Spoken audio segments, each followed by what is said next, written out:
The COVID-19 pandemic has wrought a lot of changes in how we conduct our businesses and our personal lives.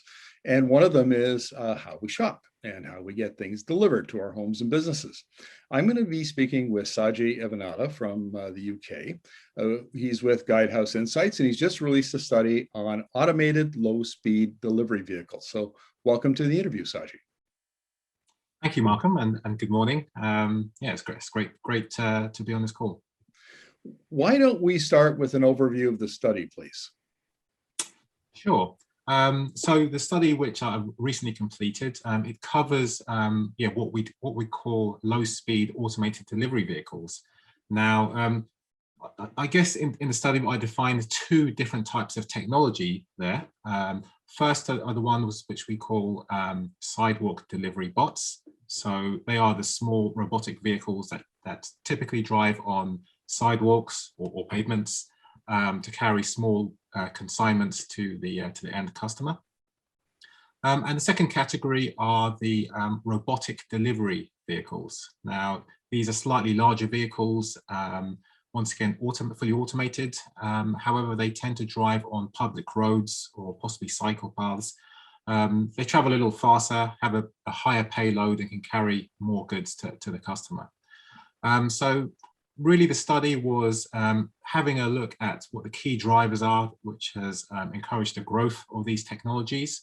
And mainly these key drivers are related to the increase in demand for last mile deliveries or on-demand deliveries, which really includes the growing hot food delivery segment, as well as grocery deliveries.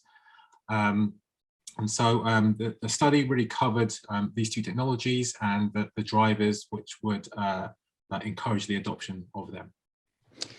Sagie, I haven't seen these show up in my community yet, so maybe just walk us through how these vehicles work. Sure. Probably the most prevalent vehicles at the moment, perhaps in North America or in Europe, are the sidewalk delivery bots. And perhaps the most prominent of these are the ones which are manufactured by Starship Technologies. So these are very small vehicles with a cargo capacity of about a cubic foot. And they've been deployed in many cities around North America. They've been deployed also on campuses, as well as on residential roads to deliver hot food typically to customers. In Asia, which we're seeing the greater emergence of the larger robotic delivery vehicles, and they are typically operating on public roads.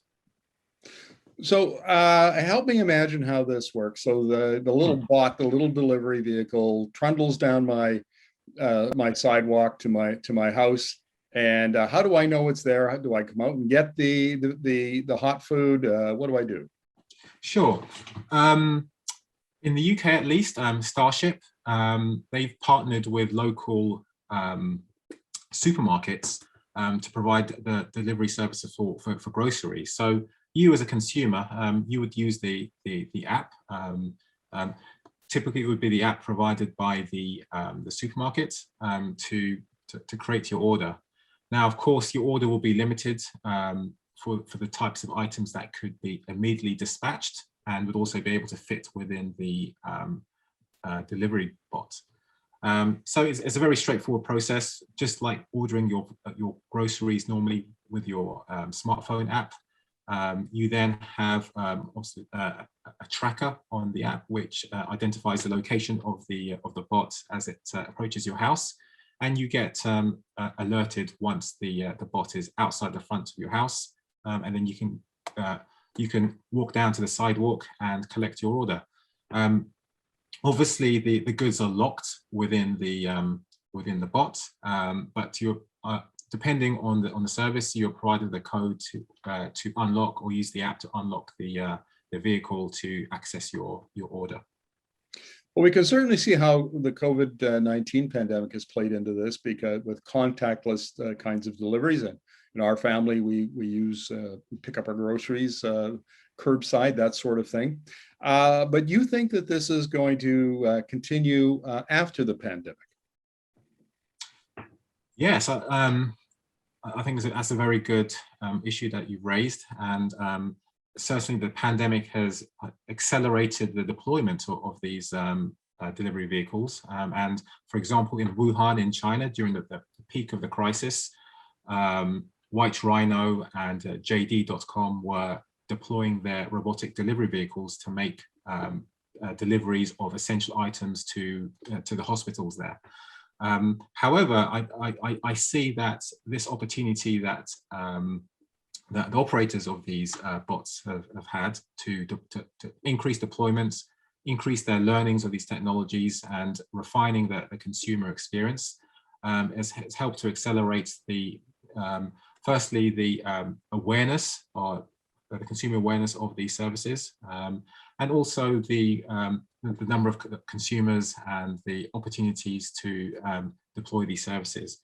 Of course, post pandemic, things may start to return to normal, but I think that once consumers have started to experience the benefits of and become accustomed to the benefits of ordering things from home, I see the continued growth and adoption of these technologies. Now, we're obviously at the bottom of the adoption S-curve on this, and we would expect if this technology is going to make major inroads in the market, we would begin to, we would see a period of 5 or 10 years or so while that technology is developing and gaining consumer acceptance. What do you see for the next 5 or 10 years in terms of improvements to the technology and the growth in, market share for this? Sure. I think, as you correctly said, at the moment we're obviously at the flat portion of the S-curve, but as this technology improves, I see that the inflection point being towards the end of this decade. Obviously, it depends on the region. Some regions will see faster adoption, for example, North America, Europe, and potentially some parts of Asia. But we will start to see them replace some of the human deliveries for smaller consignments towards the end of this decade. Are we going to see some of the big e-commerce players like Amazon, for instance, adopt this technology? Yes, certainly. Amazon are one of the pioneers in developing their bots for deliveries. Other big e-commerce players in Asia, for example, JD.com and Alibaba are heavily invested in really reducing their cost of operation, and they've been deploying and developing robotic delivery vehicles in China in particular. Is it fair to say that this is not a fringe technology that's the province of startups, but this is an early stage technology that is being implemented by the giants that have these e-commerce giants that have the kind of resources and technical capacity to make this a reality? Yes. Although we're at early days for these technologies, I don't see it as a temporary fad. I think that the big e-commerce players, they have a vested interest, as I mentioned, in really reducing firstly the cost of operations, but also dealing with issues like shortage of labor to provide the services, and just really high amounts of demand that they're forecasting for these services. So I see that as a real big driver, just that reduction in operational costs as an incentive for the big players to continue their heavy investment in these technologies. Sagie, thank you very much for this. Really appreciate your insights. Thank you, Markham. It's a pleasure.